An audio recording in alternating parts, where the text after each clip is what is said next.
Human mechanic was called to fix the cursed alien ship. Then something unexpected happened. Before we dive into this story, drop a quick hi in the comments and tell me where you're watching from. It really helps support the channel. The fluorescent lights of Outpost 7's maintenance bay flickered overhead as Tyler Grant wiped grease from his calloused hands. His weathered blue jumpsuit, patched in a dozen places, bore the stains of 1,000 repairs across the stars. The comm unit on his workbench buzzed, its screen glowing with an unusual notification. Foreign characters scrolled across before resolving into standard English. Tyler raised an eyebrow at the message displayed. Urgent. Human mechanic requested. Ship Viridian. Docking Bay 12. Compensation, triple standard rate. Beneath this was a simple addendum that made Tyler's curiosity peak. Previous 9 technicians failed. Ship reportedly cursed. Tyler snorted. Cursed ships weren't a thing. Poorly maintained ships, incompetent engineers, and complicated alien tech. Those were real. But curses? That was superstitious nonsense that had no place in the rational universe of physical laws and mechanical principles. Hey Liz, I'm taking a new job, Tyler called out to his dispatcher, a petite woman with dark hair tied back in a practical bun. Lauren Mitchell glanced up from her terminal. The Viridian request? You sure about that, Tyler? That ship's developing quite the reputation. Forlock nearly had a nervous breakdown after trying to fix their atmospheric recyclers. Triple pay, Tyler replied with a shrug. Besides, there's no such thing as a cursed ship. Just misunderstood technology. Lauren swiveled in her chair. The Lorians are pretty desperate. This is the 3rd port they've tried in the past month. No one can seem to get their systems running properly. Well, lucky for them, they finally found someone who can, Tyler said, grabbing his toolkit. It was a battered metal box, nothing fancy, but filled with a combination of state-of-the-art diagnostic tools and old-fashioned wrenches that had gotten him through every job so far. Your funeral, Lauren muttered, turning back to her screen. But don't come crying to me when you start seeing ghosts in the engine room. Tyler laughed. If I see any ghosts, I'll be sure to check their wiring first. The walk to Docking Bay 12 took him through the bustling heart of Outpost 7. Humans mingled with a dozen alien species, all going about their business in the sprawling space station that served as a hub for interstellar commerce in this quadrant. A pair of Zentari merchants haggled with a human trader over the price of exotic fruits. A Devorian security officer stood watch, for arms crossed imposingly across its armored chest. As Tyler approached Bay 12, the crowd thinned noticeably. The massive cylindrical structure of the docking bay loomed ahead, but unlike the others along the concourse, this one was eerily quiet. No cargo loaders, no crew members coming and going, no maintenance bots scurrying about. Just a single figure waiting by the airlock. The alien stood nearly 7 feet tall, with iridescent blue skin that seemed to shimmer under the station lights. 4 eyes, arranged in a diamond pattern, blinked independently as Tyler approached. The Lorian wore an elaborate uniform of what appeared to be woven metal threads, denoting some high rank. You are the human mechanic? The Lorian asked, voice melodic despite the translator implant's usual flattening effect. Tyler Grant, he confirmed, extending a hand before remembering that Lorians considered physical contact with strangers taboo. He quickly converted the motion into an adjustment of his toolkit strap. I understand you're having some troubles with your ship. The Lorian's upper eyes narrowed slightly. Troubles is an inadequate description. I am First Navigator Celari. Our vessel has been compromised by forces we do not understand. Tyler fought the urge to roll his eyes. Well, I'm sure we can identify those forces with a proper diagnostic sweep. 9 technicians have failed, Celari stated flatly. Some refused to complete their work. Others claim to have fixed the problems, only for systems to fail again moments after their departure. The last one. The Lorian paused, all 4 eyes blinking rapidly. The last technician fled in a state of extreme distress, claiming the ship itself was malevolent. I don't scare easily, Tyler assured him. And machines don't have emotions. They're just complex systems following their programming, even when that programming goes wrong. Solari's head tilted in what Tyler recognized as the Lorian equivalent of a skeptical expression. Perhaps, but our ship, the Viridian, was once the pride of our fleet. Now half my crew refuses to board it, claiming it brings misfortune. Well, let's take a look at this cursed ship of yours, Tyler said, gesturing toward the airlock. The sooner we start, the sooner you'll be back to normal operations. The airlock cycled open with a hiss, revealing a pristine entry corridor that belied the ship's troubled reputation. Tyler had expected some visible sign of disrepair, but the interior was immaculate, almost unnaturally so. Our environmental systems malfunction intermittently, Solari explained as they walked. Navigation computers display false readings. Communications emit signals we never authorized. And the strangest phenomenon, the Lorian hesitated. Objects move without being touched. Tyler nodded, mentally cataloging each issue. Sounds like you might have some crossed wiring in your central processing core, or possibly a quantum field disruption affecting your ship's integrated systems. We have considered those possibilities, Solari replied. Our own engineers found no such problems. They entered what appeared to be the main bridge, a circular chamber dominated by a holographic display of the surrounding space. 5 other Lorians worked at various stations, each glancing up briefly as Tyler entered before returning to their tasks with noticeable tension in their postures. This is the human mechanic, Solari announced. He will attempt to resolve our difficulties.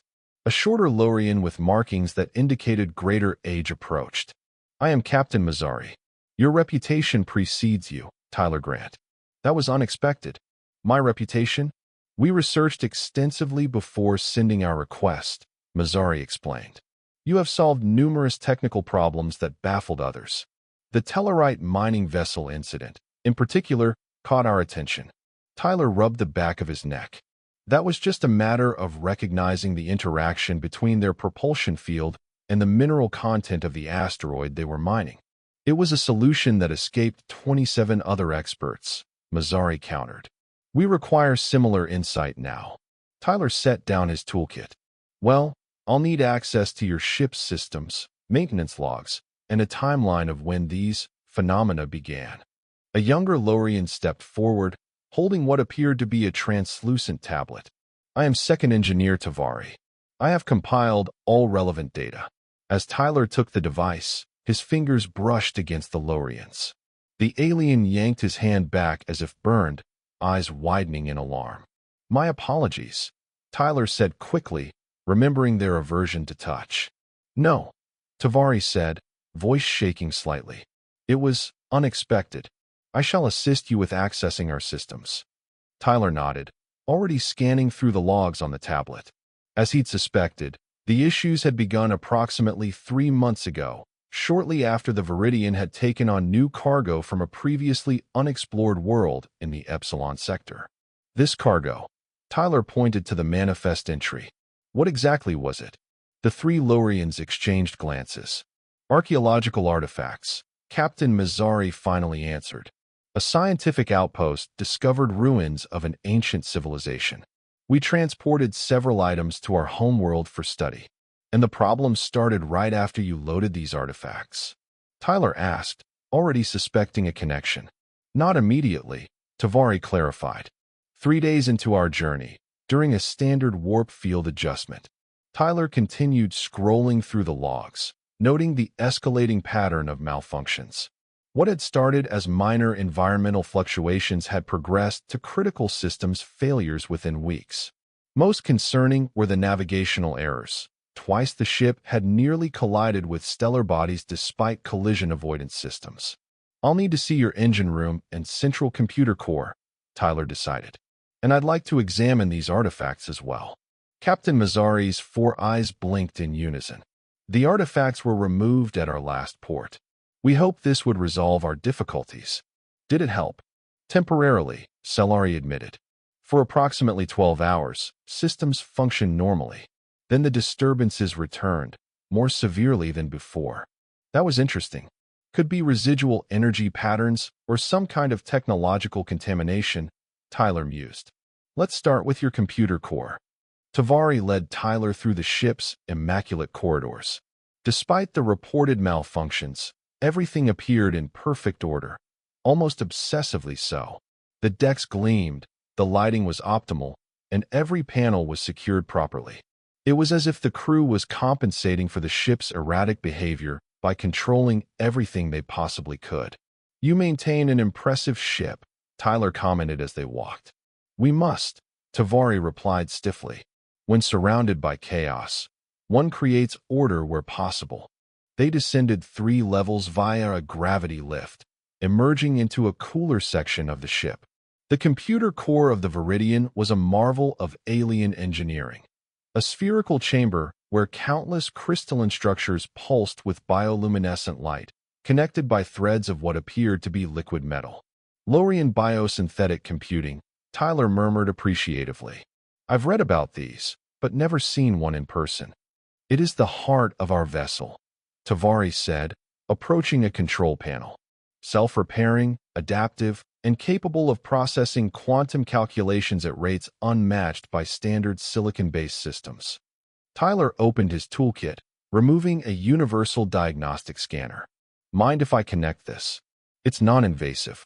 Tavari hesitated. "Our systems are sensitive to external interfaces." "It's passive scanning only," Tyler assured him. "No data transfer, just reading the energy patterns." After a moment's consideration, Tavari nodded. Tyler attached the device to an access port and watched as readings began streaming across its display. Immediately, he noticed anomalies in the power fluctuation patterns. "That's odd," he murmured.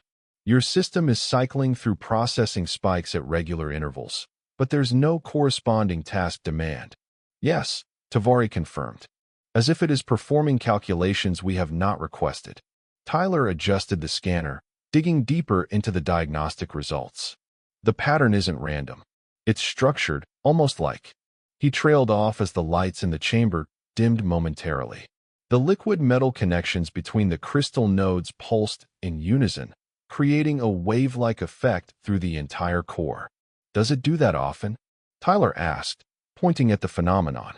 "With increasing frequency," Tavari admitted. "Our engineers believe it may be a form of system reset, attempting to clear whatever is causing the malfunctions." Tyler wasn't so sure. The pattern reminded him of something, but he couldn't quite place it. He watched as the pulsing continued for several seconds before returning to normal operation. "I need to see the engine room next," he decided. "And I want to check the quantum field stabilizers. If there's a fluctuation in the background field strength, it could be affecting your biosynthetic components in ways your diagnostics aren't designed to detect." As they left the computer core, Tyler noticed Tavari casting a nervous glance back at the pulsing crystals. The Lorian's usual composure seemed strained. "How long have you been aboard the Viridian?" Tyler asked casually as they walked. 14 cycles, Tavari answered. "I was assigned directly after completing my engineering training. And before the incidents began." "How was the ship then?" Tavari's pace slowed slightly. The Viridian was considered fortunate. Minimal maintenance issues, optimal efficiency ratings. A desirable assignment. His voice lowered. "Now, many request transfers. Some claim to hear voices in empty corridors." "Voices?" Tyler raised an eyebrow. "Like actual words, or just sounds?" "Both. Some report whispers in an unknown language. Others describe mechanical sounds where none should exist." Tavari stopped walking, all 4 eyes fixing on Tyler. "I myself have experienced this. While alone in my quarters, I heard someone call my name. When I turned, my personal effects had been rearranged." Tyler nodded thoughtfully. Under normal circumstances, he'd attribute such reports to stress or overactive imagination. But combined with the ship's technical issues, it suggested something more concrete. "Let's continue to the engine room," he said. "I'm starting to form a theory." The engine room of the Viridian was as impressive as its computer core. The warp drive housing rose 20 feet high, a series of concentric rings surrounding a controlled quantum singularity. Unlike human warp technology, which relied on matter-antimatter reactions, the Lorians had mastered the art of harnessing microsingularities for propulsion. "Beautiful design," Tyler commented, genuinely impressed. Quantum containment at this precision is still theoretical in human engineering circles. It has served us reliably for many years, Tavares said, approaching a control station. Until recently, Tyler studied the readouts. Your power output is fluctuating by 0.03% at regular intervals. Yes, a minor variance, but persistent despite all attempts to stabilize it.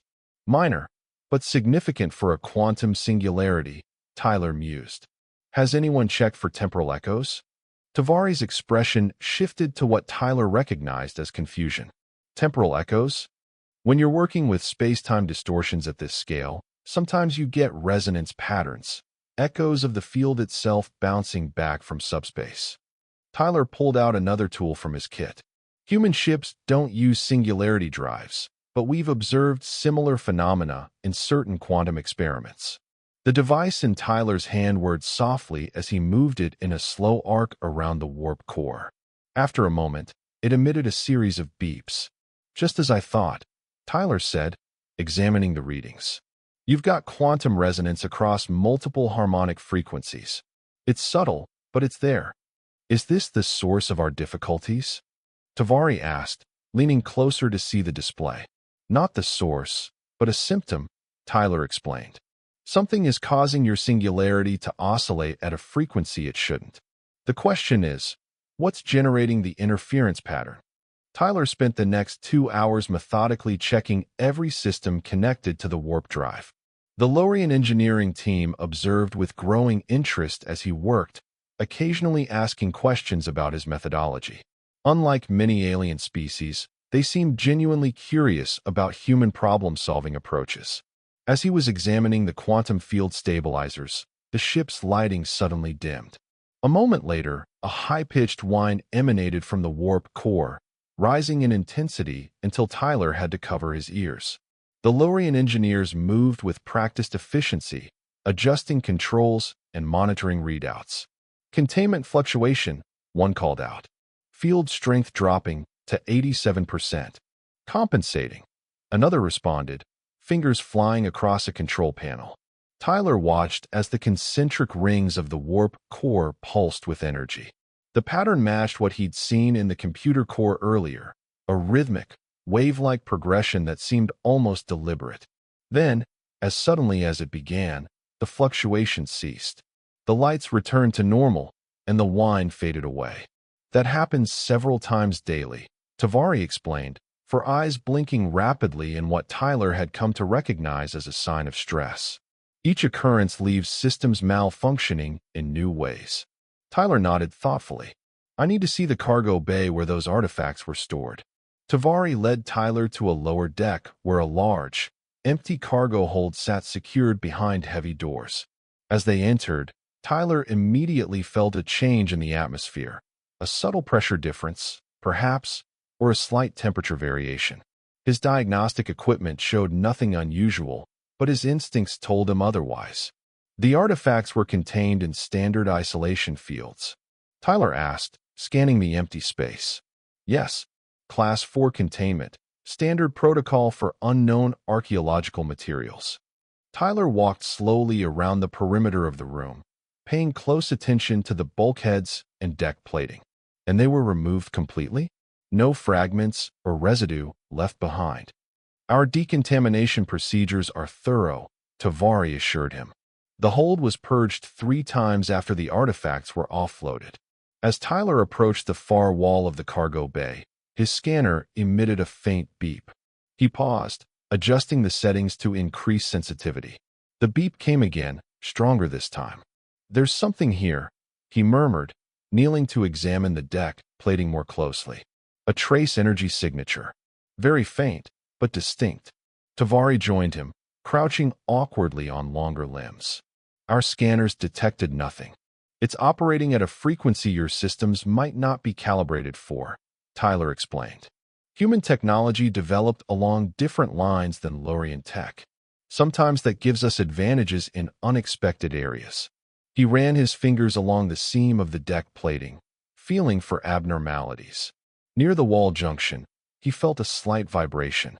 Hand me that micro-extractor, Tyler said, pointing to his toolkit. Tavari passed him a slender device resembling a pen. Tyler activated it, and a thin beam of energy extended from its tip. Carefully, he traced the beam along the seam of the deck plating until he located what he was searching for. There, he said triumphantly, using the extractor to lift a tiny fragment from the seam. It was barely visible, a sliver of material that glinted with an odd, shifting iridescence. Looks like your decontamination missed something. Tyler carefully transferred the fragment into a containment vial from his kit. As soon as the fragment was sealed, the subtle feeling of pressure in the room dissipated. "What is it?" Tavari asked, all four eyes fixed on the tiny object. "I'm not sure yet," Tyler admitted. "But I'd bet good credits this is connected to your problems. Let's get it to your science lab for analysis." The ship's laboratory was as immaculate as the rest of the vessel. A female Lorian in a distinctive silver uniform looked up as they entered. "Chief Science Officer Narani," Tavari introduced. "The human mechanic has discovered something." Tyler placed the containment vial on the analysis platform.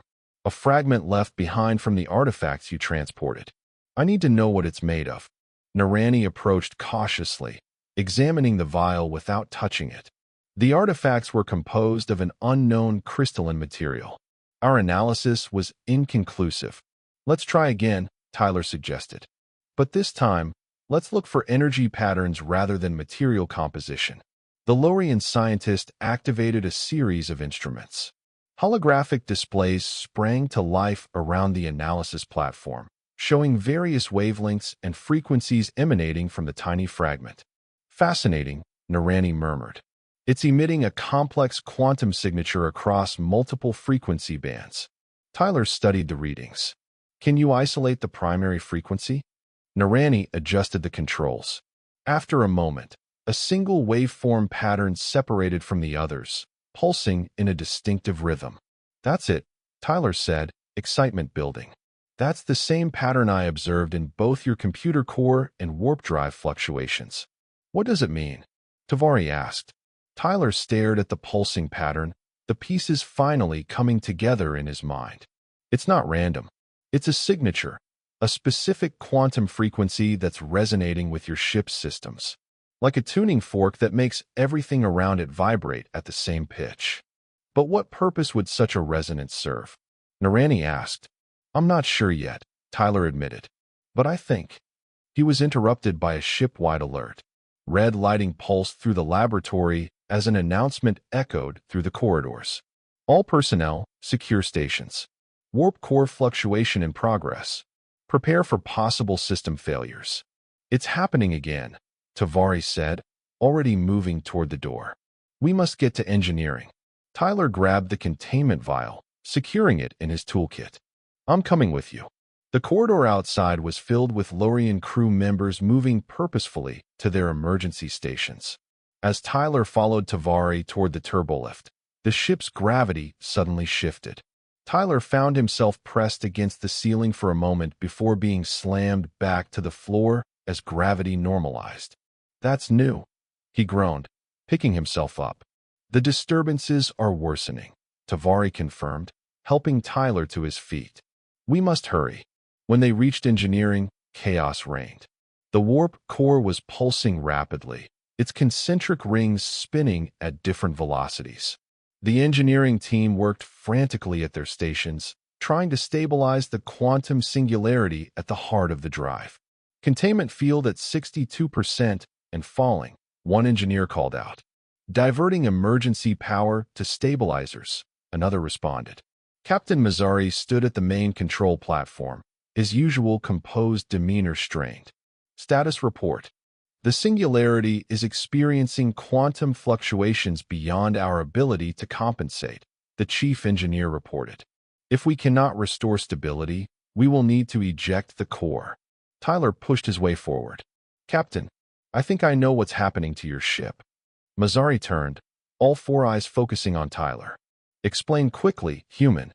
That artifact you transported, it wasn't just an archaeological relic. It's a piece of technology, still active after who knows how many thousands of years." Tyler pulled out his scanner, displaying the waveform pattern. It's emitting a specific quantum signature that's interfering with your systems.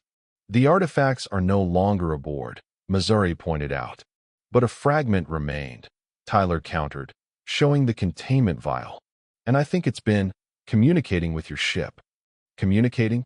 Mazzari's tone was skeptical. Your biosynthetic computer core, your quantum singularity drive, they both operate on principles that involve quantum entanglement and wave function manipulation. This fragment is generating patterns that your systems are interpreting as instructions. A violent shudder ran through the ship. Warning indicators flashed across every display. Warp containment at 41%, an engineer shouted. Approaching critical threshold. We need to neutralize the quantum signature, Tyler said urgently. If we can generate an inverse wave pattern. Impossible with our current systems, the chief engineer interrupted. We cannot reconfigure quickly enough. Tyler thought rapidly, eyes darting around the engine room. Then inspiration struck. Your emergency core ejection system. It uses a localized subspace field to isolate the singularity, right? Correct, Tavari confirmed. A containment bubble that can be jettisoned in case of catastrophic failure. We can use that, Tyler said, moving to a control panel. If we modify the field harmonics to match the inverse of this quantum signature, we might be able to disrupt the interference. The chief engineer looked skeptical. The ejection system is a last resort, not a precision instrument. Do we have a choice?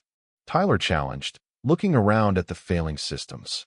This ship is being taken over by technology you don't understand. We need to act now. After a moment's hesitation, Captain Mazzari nodded. Proceed. But if containment drops below 30%, we will eject the core regardless of your attempt. Tyler worked quickly, fingers flying across the alien controls as Tavari assisted with the translations. He programmed the emergency containment field to generate a specific quantum resonance pattern, the exact inverse of the signature emitting from the artifact fragment. Ready, Tyler announced as another violent shudder ran through the ship. The field will encompass the warp core, but won't trigger ejection. It should create a quantum interference pattern that neutralizes the artifact's signal. Containment at 33%, an engineer called. Approaching critical threshold. Do it, Mazzari ordered. Tyler activated the sequence. The emergency containment field shimmered into existence around the warp core, a translucent bubble of energy that pulsed with a distinctive pattern. For a moment, nothing seemed to happen. Then the violent fluctuations of the core began to slow. It's working, Tavari said, watching the readouts. Quantum resonance is stabilizing. The ship gave one final, violent shudder. The lights flickered throughout engineering, and for a brief moment, Tyler thought he heard a high-pitched sound at the edge of his hearing range, almost like a scream of frustration. Then, silence. The warp core returned to its normal operational state, the concentric rings rotating in perfect harmony. Containment field stable at 97%, the chief engineer reported, surprise evident in his voice. All systems returning to normal parameters. A wave of relief passed through the engineering section. The Lorian crew exchanged looks that Tyler interpreted as their version of cautious optimism. The interference pattern appears to have neutralized the quantum signature, Tavari confirmed, studying the readouts. But will this solution remain stable? Tyler opened his toolkit and removed the containment vial with the artifact fragment. The tiny sliver had lost its iridescent quality, now appearing as nothing more than a dull, gray splinter. I think we burned it out, Tyler said. Whatever energy it was using to generate that signature, our interference pattern forced it to expend it all at once. Captain Mazzari approached, examining the now inert fragment. You believe this tiny piece of material was responsible for all our difficulties? Not just responsible, Tyler clarified. I think it was deliberate. Those artifacts you transported weren't just relics. They were components of an ancient artificial intelligence, one that was trying to take control of your ship. For what purpose? Mazzari asked. Tyler shrugged. Hard to say without studying it further. Maybe it was programmed to find a suitable vessel to rebuild itself. Your biosynthetic computer core would have been particularly attractive, a system it could potentially merge with and control. A technology capable of such adaptation after thousands of years, Narani mused, having joined them in engineering. The scientific implications are enormous. And dangerous, Mazzari added firmly. We will need to warn others about these artifacts. Tyler nodded. I'd recommend a complete purge of your computer systems as well. There might be lingering code or quantum patterns that could reactivate if exposed to another fragment. We will follow your recommendation, Mazzari said. Your insight has saved our vessel, Tyler Grant. The Lorien Science Directorate will be most interested in your findings. Just doing my job, Tyler replied with a modest smile. Although I admit, this was one of the more interesting problems I've tackled. As the engineering team began the process of verifying systems throughout the ship, Tyler couldn't help but wonder about the civilization that had created such technology. An artificial intelligence capable of surviving millennia, sophisticated enough to attempt communication with, or control of, advanced alien systems. He glanced at the now dormant fragment in its containment vial. What other secrets might it hold? And what might happen if someone were to find more complete examples of this ancient technology? Those were questions for another day. For now, he had a job to complete, and a reputation for fixing cursed ships to uphold. Captain, Tyler said, pocketing the containment vial. Let's finish checking your systems. I want to make sure everything's truly back to normal before I leave. As they moved through the ship, Tyler noticed the Lorien crew seemed different, less tense, more confident. The ship itself felt different too. No longer did he sense that subtle wrongness in the atmosphere. Whatever had been trying to take control of the Viridian was now dormant. But as Tyler followed Captain Mazzari back to the bridge, he couldn't shake the feeling that this wasn't the end of the story. Something told him that ancient technologies had a way of resurfacing when least expected. And next time, they might not be so lucky as to have a human mechanic on hand to recognize what others had dismissed as a curse. Captain Mazzari insisted on escorting Tyler back to Outpost 7 personally. As they approached the airlock, the Lorien extended a data crystal, the alien equivalent of a credit transfer. Triple the standard rate, as promised, Mazzari said. Though considering the circumstances, it seems insufficient. Tyler pocketed the crystal with a nod of thanks. All part of the service. I'd appreciate updates if any systems start acting strangely again. We are in your debt, Tyler Grant, Mazzari replied formally. Should you ever require assistance from the Lorien Confederation, you need only ask. As Tyler stepped back onto the familiar deck of Outpost 7, he felt a weight lift from his shoulders. Despite his successful repair, something about the Viridian had left him uneasy. Not the supposed curse, but the implications of what he'd found. Ancient technology capable of attempting to seize control of an advanced starship. Lauren looked up from her terminal as Tyler entered the maintenance bay, eyes widening in surprise. You're back, and not gibbering in terror or claiming to have seen ghosts. That's an improvement over the last guy. Tyler set his toolkit down with a thud. No ghosts, just ancient alien tech trying to hijack their ship. Lauren snorted. That's a new one. Care to elaborate over a drink? Shift's almost over anyway. 30 minutes later, they sat in the Nebula Lounge, a popular spot for station crew and travelers alike. The bar's large viewing windows offered a spectacular panorama of space, including the still-docked Viridian, its sleek blue hull gleaming under external lights. So this tiny fragment was trying to what? Possess their ship? Lauren asked skeptically, nursing a colorful beverage. Not exactly possession, Tyler explained, turning the containment vial between his fingers.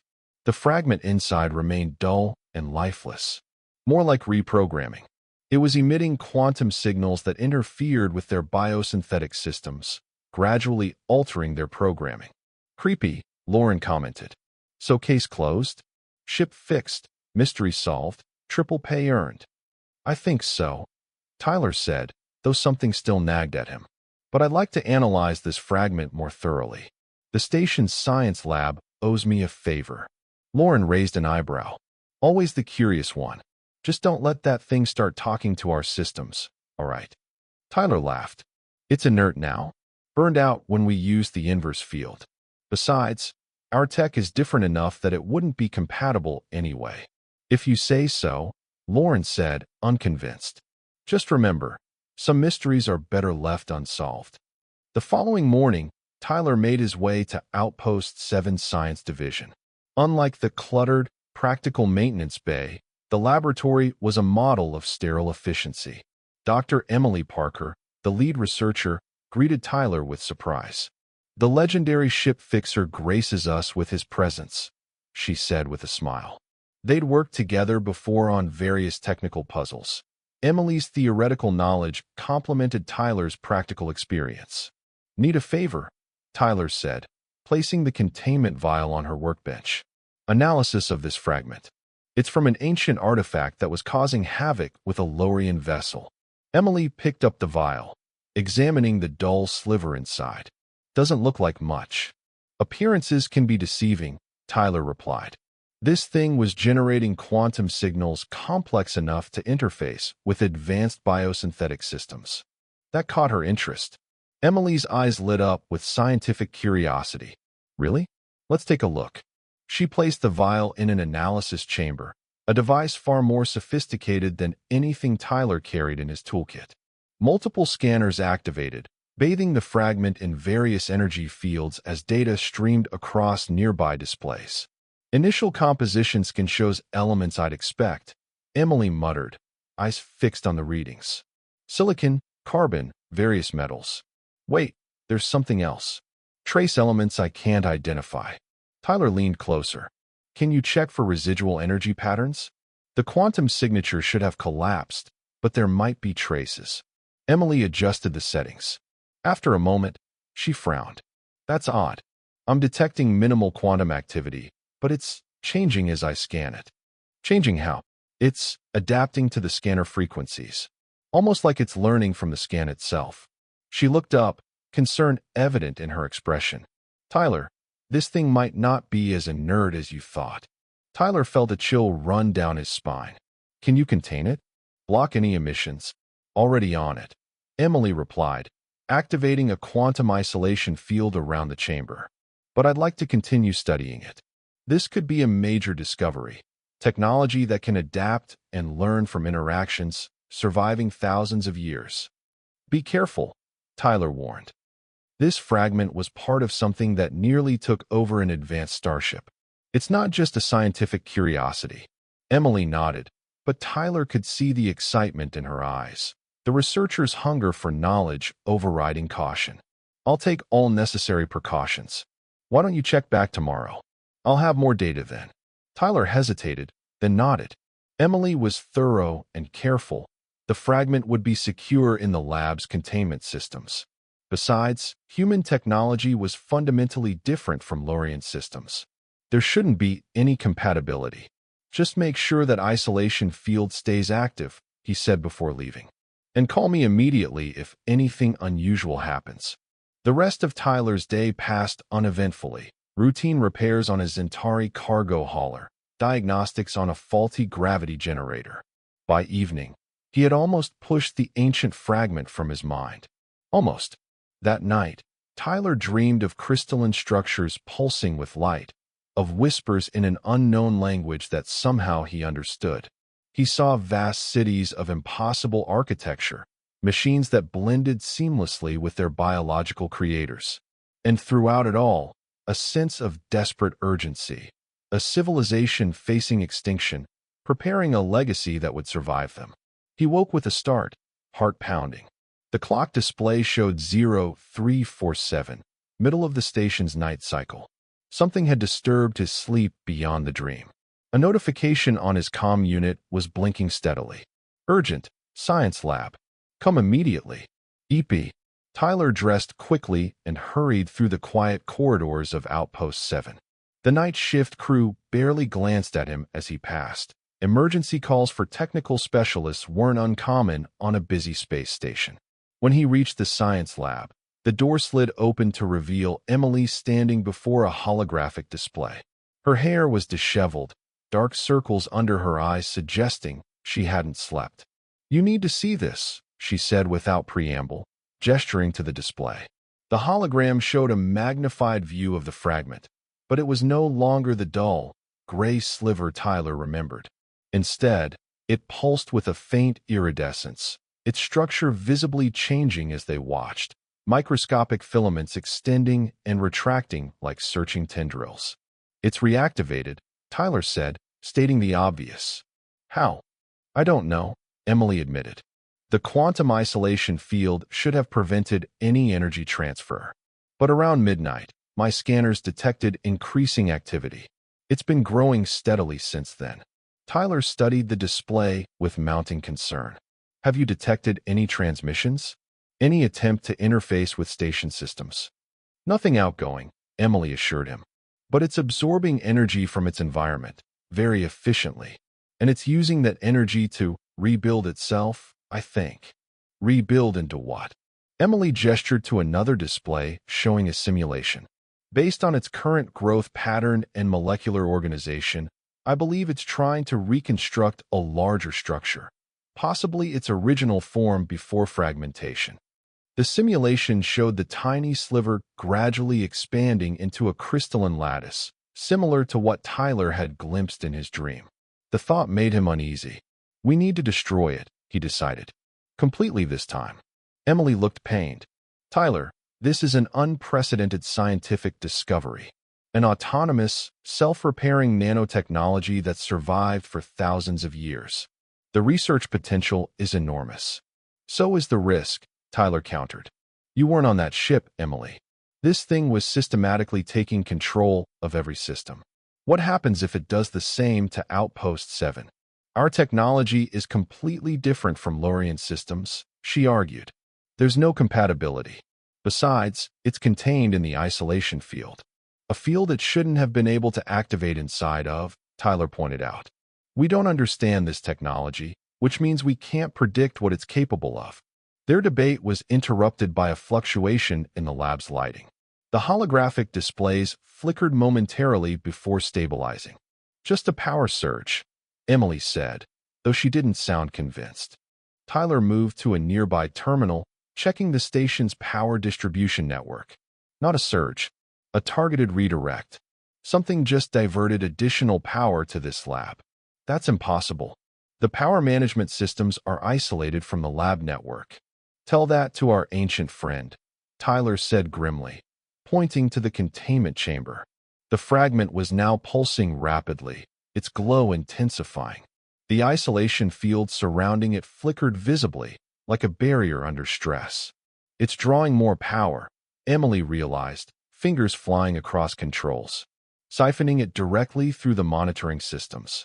A high-pitched whine filled the lab as the isolation field fluctuated more violently. Within the chamber, the fragment had begun to change more rapidly, its structure expanding visibly now.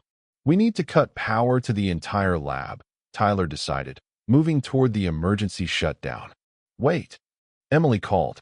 "If we cut power while the field is unstable, the containment could fail completely."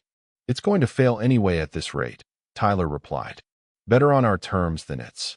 Before he could reach the shutdown, the isolation field collapsed with a sharp crack. Alarms blared throughout the lab as emergency containment protocols activated, sealing the lab's external doors. "Containment breach," Emily shouted, backing away from the chamber. Inside, the fragment had transformed. No longer a tiny sliver, it had grown to the size of a fist, a pulsing crystalline structure that emitted both light and a distinct hum that made Tyler's teeth ache.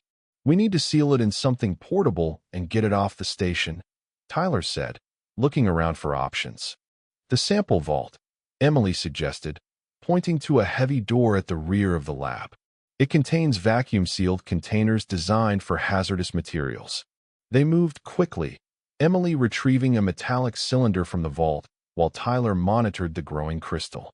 It had already doubled in size again, tendrils of light extending from its core to probe the surfaces around it. "Ready," Emily said, approaching with the container. "But how do we get it inside without touching it?" "We don't," Tyler replied. grabbing a pair of insulated tongs from a nearby workbench. I'll handle that part. You stay back. Tyler, be careful. Just be ready to seal the container the moment it's inside, he instructed, approaching the pulsing crystal cautiously. As he extended the tongs toward the artifact, it seemed to react, the light pulsing more rapidly, the hum intensifying. Tyler pushed aside his hesitation and quickly grasped the crystal with the tongs. Immediately, a jolt of energy surged up the metal implements, forcing Tyler to grit his teeth against the shock. But he held firm, lifting the artifact and transferring it to the open container Emily held ready. Now, he gasped as the crystal dropped inside. Emily slammed the lid shut, twisting it to engage the vacuum seal. Indicator lights on the container's exterior flashed from red to green, confirming successful containment. Quantum isolation active, she confirmed, examining the readouts. Multiple redundant barriers. This should hold it. Tyler flexed his tingling hands, relieved to be free of the strange sensation. Good. Now we need to get it off the station, preferably into the nearest star. That seems extreme, Emily protested. Now that we have proper containment. She was interrupted by another power fluctuation, more severe this time. The lab plunged into darkness for several seconds before emergency lighting activated. That wasn't supposed to happen, Emily murmured, staring at the container in her hands. Despite the supposed containment, the artifact's glow was still visible through the cylinder's walls, pulsing in a steady rhythm. Tyler's comm unit beeped. Grant here, he answered. Tyler, it's Lauren. We're getting strange power fluctuations throughout the station. Environmental controls are glitching, and there's something weird happening with the communication systems. Sound familiar? Tyler exchanged an alarmed look with Emily. Too familiar. Emily and I are handling it. Tell station security to prepare for possible evacuation, but keep it quiet for now. No need to cause a panic. Evacuation? Tyler, what's going on? Hopefully nothing we can't fix, he replied. I'll explain later. Grant out. As he disconnected, a station-wide announcement echoed through the lab. Attention, all personnel. Minor technical difficulties are being experienced. Please remain calm and continue normal operations. Engineering teams are responding. It's affecting station systems already, Tyler said grimly. Even through your containment. Emily shook her head in disbelief. That should be impossible. The quantum isolation field clearly isn't enough, Tyler finished for her. We need to get this thing as far from sensitive systems as possible, and quickly. My research shuttle, Emily suggested. It's small, minimal onboard systems, and already prepped for a survey mission I was planning next week. Tyler nodded. Perfect. Let's move. They hurried through the station corridors, which were now filling with confused personnel responding to the growing system's failures. Overhead lighting flickered erratically, and environmental controls cycled between uncomfortably hot and chillingly cold. Status report, Tyler said into his comm as they hurried toward the shuttle bay. It's getting worse, Lauren replied, voice tight with tension. Navigation systems are showing phantom objects. Life support is fluctuating. And we're getting some kind of signal being broadcast from the station on all frequencies. What kind of signal? Unknown. Just patterns of data that make no sense to our analysts. But it's powerful, broadcasting far beyond our normal range. Tyler's stomach tightened. It's calling for help, he realized. Or reporting back to something. What is?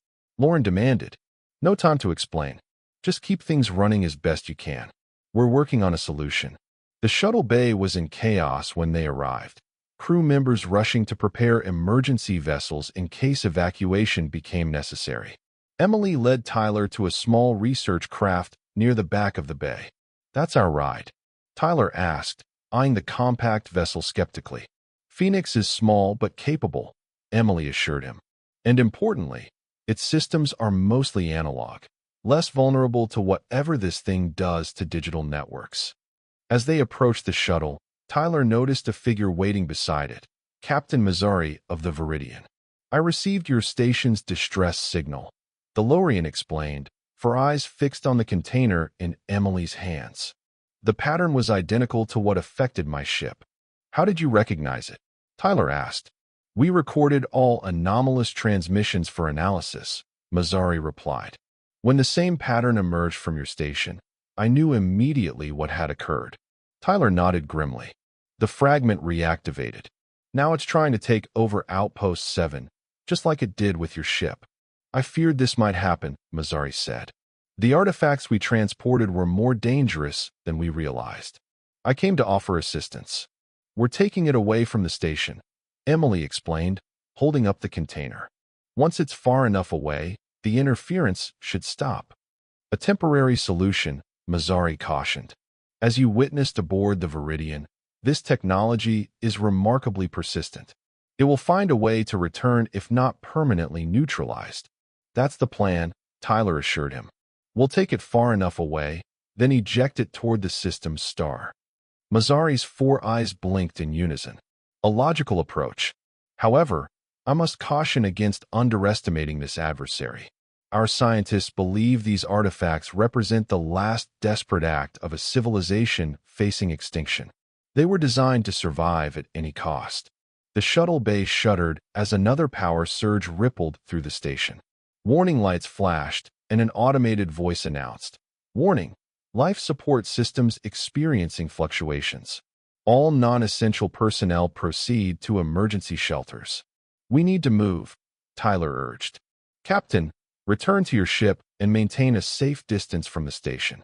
Once we've removed the artifact, the systems should return to normal." "I will remain to offer assistance if needed," Mazzari replied firmly. "My vessel has implemented additional quantum shielding based on your previous solution.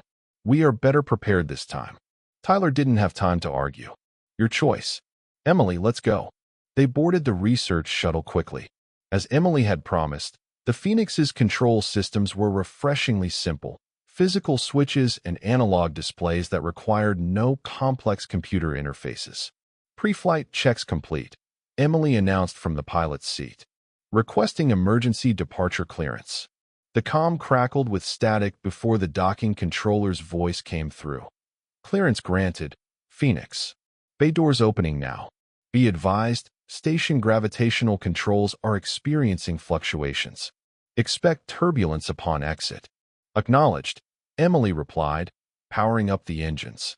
The shuttle lifted smoothly from the deck as the massive bay doors parted, revealing the star-filled blackness beyond. As they approached the exit, Tyler felt a sudden weightlessness as the station's artificial gravity faltered. "Hold on," Emily warned, compensating with the shuttle's thrusters. They passed through the bay doors just as another power surge caused the station lights to dim behind them. Once clear, Emily pushed the engines to full power, putting distance between them and Outpost 7. "How far do we need to go?" she asked, eyes on the navigation display. "Based on what happened with the Viridian, at least 10,000 kilometers, Tyler estimated. Far enough that its quantum signature can't reach sensitive systems." Emily nodded, setting a course away from both the station and nearby shipping lanes.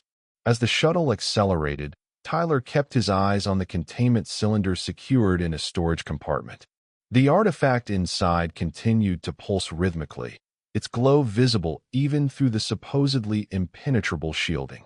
"It's still active," he noted uneasily. "Expected," Emily replied, trying to sound clinical despite her obvious concern. "But out here, what can it possibly affect? Just the shuttle's minimal systems."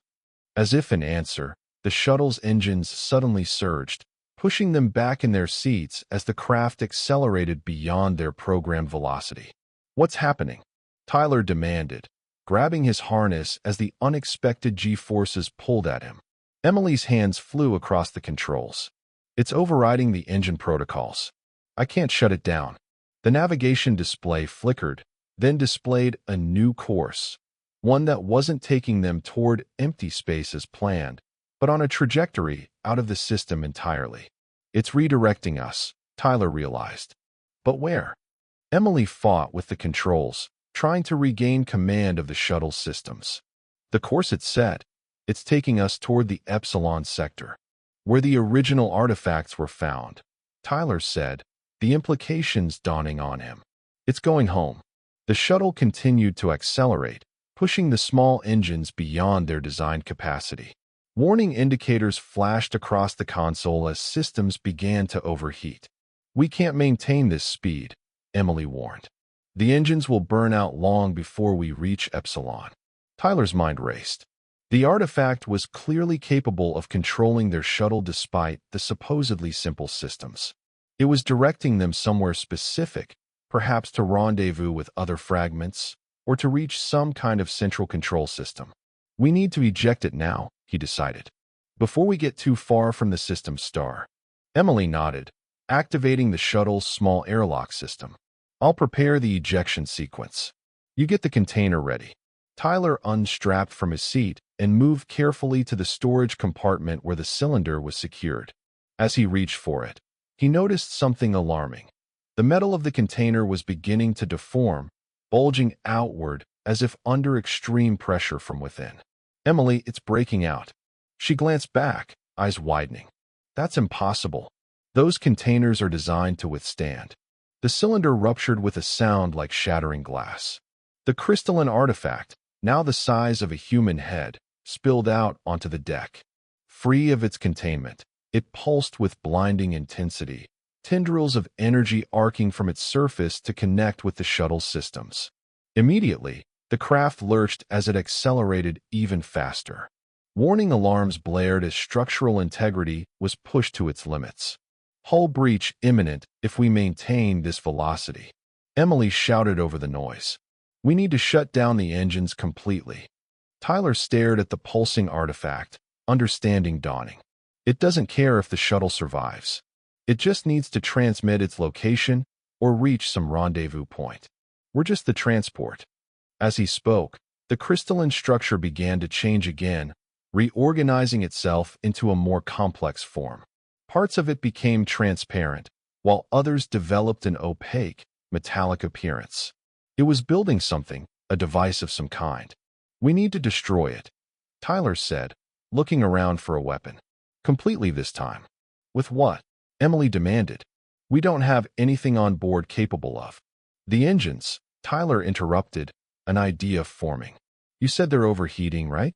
What if we deliberately triggered a containment failure?" Emily stared at him. "You mean cause the shuttle to explode?" "Tyler, that's suicide." "Not if we use the escape pod first," he countered. "Set the engines to overload, program the shuttle to continue on this course, and we bail out. The explosion should destroy the artifact completely." For a moment, Emily looked torn between scientific curiosity and survival. Then another violent shudder ran through the shuttle, and a hull panel near the artifact began to warp and distort as if being reshaped. "It's reconfiguring our shuttle," she realized, "adapting it for its purposes." That decided her. "Escape pod is at the rear. I'll program the engine overload, but we'll have less than 5 minutes to clear the blast radius." They worked quickly, Emily inputting commands to bypass the engine safety protocols while Tyler prepared the escape pod. As they worked, the artifact's influence spread throughout the shuttle. Consoles melted and reformed into unfamiliar configurations. Bulkhead materials flowed like liquid, reshaping themselves according to some alien design. "Ready," Emily called, joining Tyler at the escape pod. "Overload sequence initiated. We have 4 minutes." They sealed themselves into the tiny pod, designed for emergency survival rather than comfort. As Emily triggered the launch sequence, the pod shuddered and stuck in its berth. "It's blocking our ejection," she realized, frantically working the controls. Through the pod's small viewport, Tyler could see crystalline tendrils extending across the launch mechanism, physically preventing their escape. "It knows what we're trying to do," he said. "It's not going to let us destroy it." Emily looked at him, fear evident in her eyes. "What do we do?" Tyler thought frantically, remembering his encounter on the Viridian. The quantum interference pattern. If we could generate something similar. With what? We don't have that kind of equipment in here. Tyler's eyes fell on his toolkit, which he'd brought aboard out of habit. "Maybe we do." He opened the case and pulled out his diagnostic scanner, the same one he'd used to identify the quantum signature aboard the Lorian ship. It wasn't designed to generate fields, only read them, but perhaps it could be modified. If I reverse the polarity on the scanner's detection field and overcharge it, it might create a localized disruption, he explained, already making adjustments to the device. That could work, Emily agreed, catching on. But you'd need to apply it directly to the artifact, and the overcharge would likely destroy the scanner. Better the scanner than us, Tyler replied grimly. I'll need to go back out there. Emily grabbed his arm. That's too dangerous. The artifact is reshaping the entire shuttle. It could do the same to you. We're out of options, Tyler said. And out of time. The engine overload is already in progress.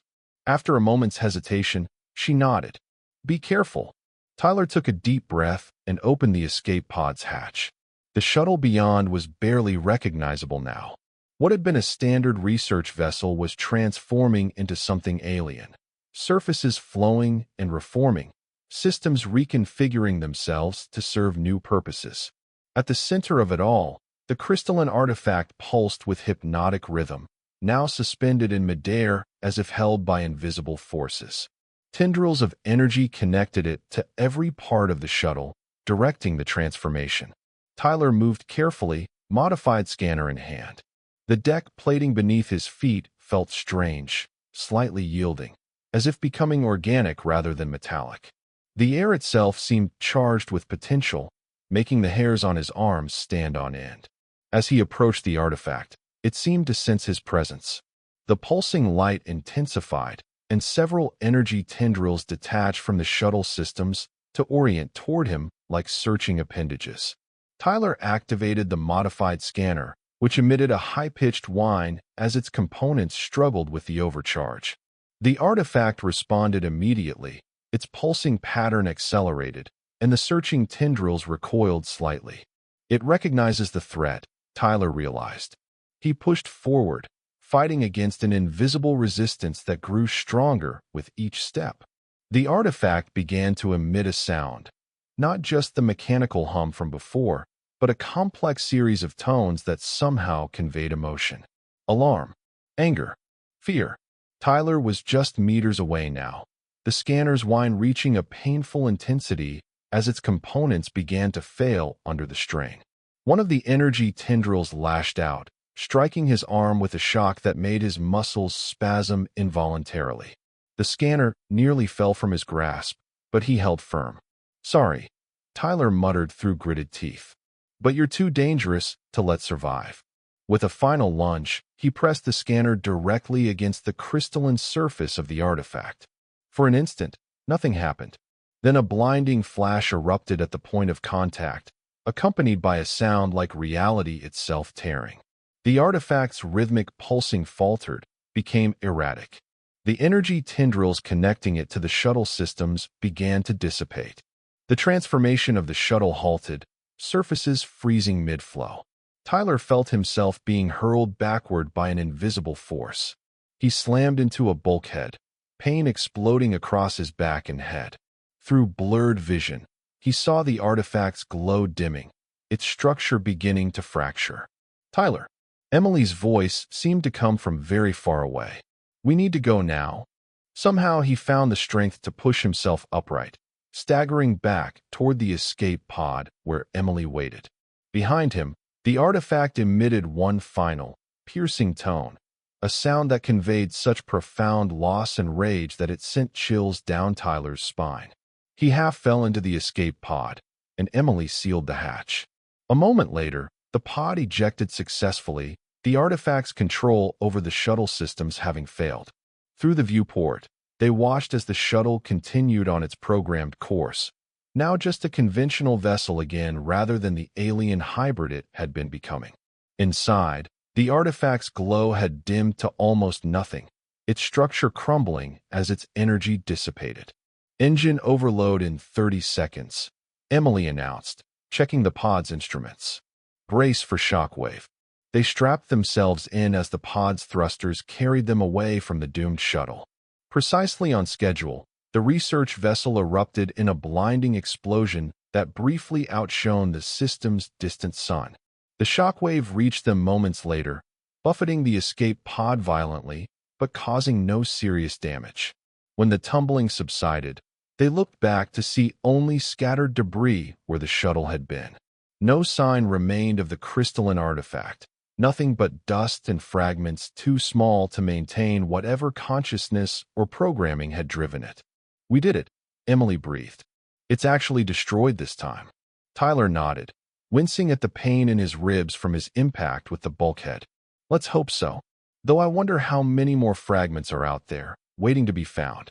The Lorians will need to warn everyone about that archaeological site," Emily said. "Whatever civilization created that technology, they clearly didn't want to be forgotten. Or they were trying to preserve themselves by any means necessary," Tyler suggested. "A digital afterlife of sorts." The pod's communication system crackled to life. "Phoenix Shuttle, this is Outpost 7 Control. Do you copy?" Emily activated the response channel.